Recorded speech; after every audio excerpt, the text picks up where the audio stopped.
Great tension is gripping the Aston Martin team just days before the 2025 Canadian Grand Prix. This time the spotlight is not about car development or on-track performance, but the physical condition of Lance Stroll, one of the team's main drivers and also the son of team owner Lawrence Stroll. This situation not only covers race readiness, but also touches on aspects of reputation, team strategy, and Stroll's own future in the world of Formula One. It all started with Stroll's sudden withdrawal from the Spanish Grand Prix a few weeks ago. This decision surprised many, especially since there was no previous indication that he had any serious problems. However, it was later revealed that Stroll was still suffering from hand and wrist injuries he suffered in a cycling accident at the beginning of 2023.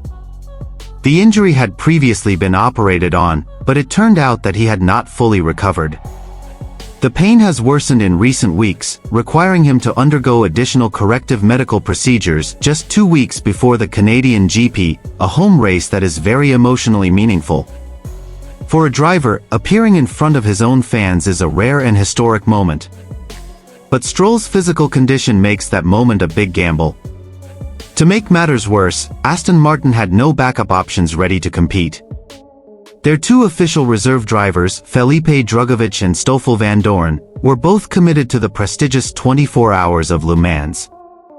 This left the team in a precarious position. If Stroll were to be unavailable, Aston Martin would only field one car, Fernando Alonso's.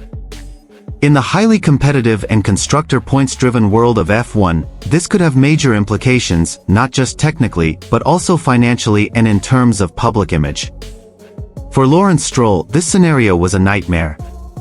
As team owner and father of Lance, seeing his team limping in a race that symbolically belonged to them was hard to swallow. Especially given Aston Martin's ambitions of building a state-of-the-art facility, expanding its workforce and publicly stating its target of breaking into the top 3 constructors. Realizing the crisis, the team acted quickly. Lance Stroll underwent additional surgery under the guidance of Dr. Xavier Mir, a renowned trauma doctor well known in motorsport. After the operation, Stroll was not given a long recovery period. He immediately underwent intensive testing at Paul Ricard using a previous generation F1 car. Not a simulation, not a light training, but a full-pressure test that truly imitated racing conditions.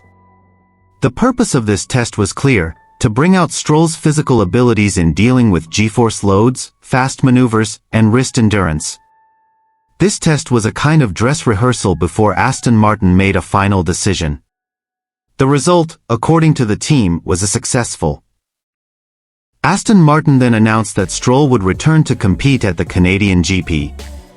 But behind this announcement, an important question arose: was this a completely safe medical decision, or was it a decision driven by emotional pressure and image needs? The Montreal circuit is not a physically friendly track. The combination of fast corners and hard braking zones is very demanding on hand and wrist strength. The risk of recurrence or even worsening of the injury remains. In a situation like this, hasty decisions can have long-term consequences. This crisis also exposed a weak point in Aston Martin's reserve structure. The reliance on 2 reserve drivers who are also active in other events is a serious gap. Going forward, the team may have to consider appointing a 3rd reserve driver who is not tied to external commitments, a move that would be a necessity if they are to avoid similar risks in the future. Beyond all this, there is the bigger question of Lance Stroll's future. His performances have often lagged behind Fernando Alonso, and his presence at the team has been largely tied to his father's ownership. With Aston Martin set to become a factory team alongside Honda from 2026, the pressure to produce a top-notch driver is only going to increase. The likes of Oscar Piastri, Yuki Tsunoda and Felipe Drugovich are being bandied about as potential alternatives. Will Stroll still be part of Aston Martin's future ambitions? Or will he become a victim of those ambitions? Still, there is no denying that Stroll's decision to continue racing after undergoing surgery shows great courage and dedication. He chose to face the physical challenges and public pressure rather than withdraw at a crucial time. But in Formula One, guts alone are not enough. Physical endurance, consistent performance and a well-thought-out strategic team are the real drivers of success. Now all eyes are on Montreal. Not just to see if but also to assess, is this a heroic step by a warrior, or an early signal of a larger crisis in Aston Martin's ambitious project?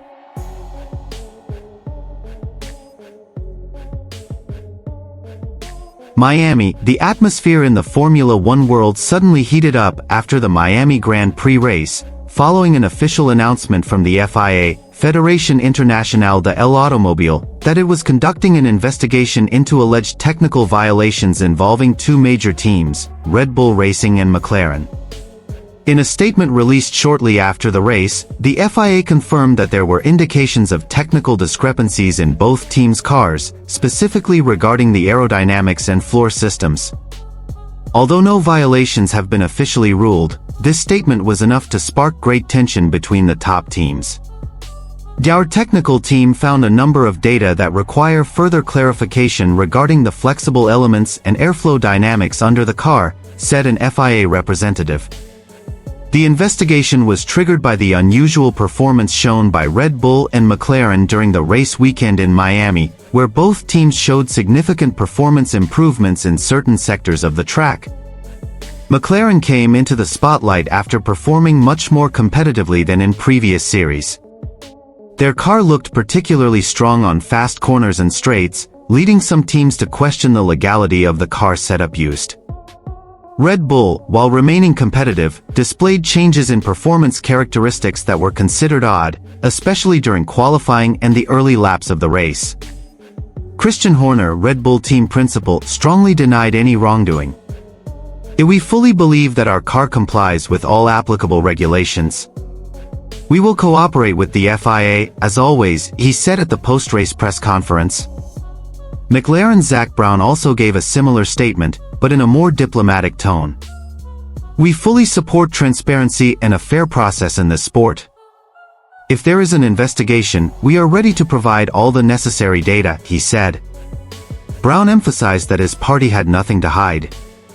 Meanwhile, leaks from several technical sources said that the telemetry data collected showed a drastic change in downforce distribution and unusual aerodynamic efficiency. Some technical analysts even mentioned that these gains appear to be the result of a semi-active system that could violate regulations.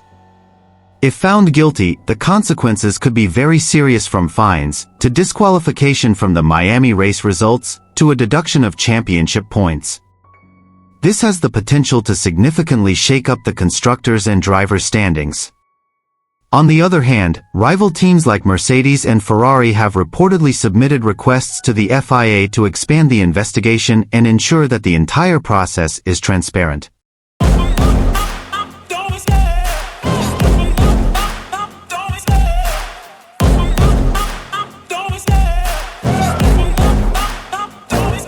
I love the chase and the hunt, and I set the pace when I'm running. I always take what I want and I always give it 100. Don't need a bank, no I'm funded. Play the game like it's nothing. I'm always thankful for something. Don't take for granted, stay humble. Now wake up! It's time to look at the enemy. Look in the mirror if he is no friend to me. It's not working out, maybe it's the chemistry. It's time to break up so I can make a better me. Better believe in your mind, cause it's everything. You can mold, shape, find almost anything.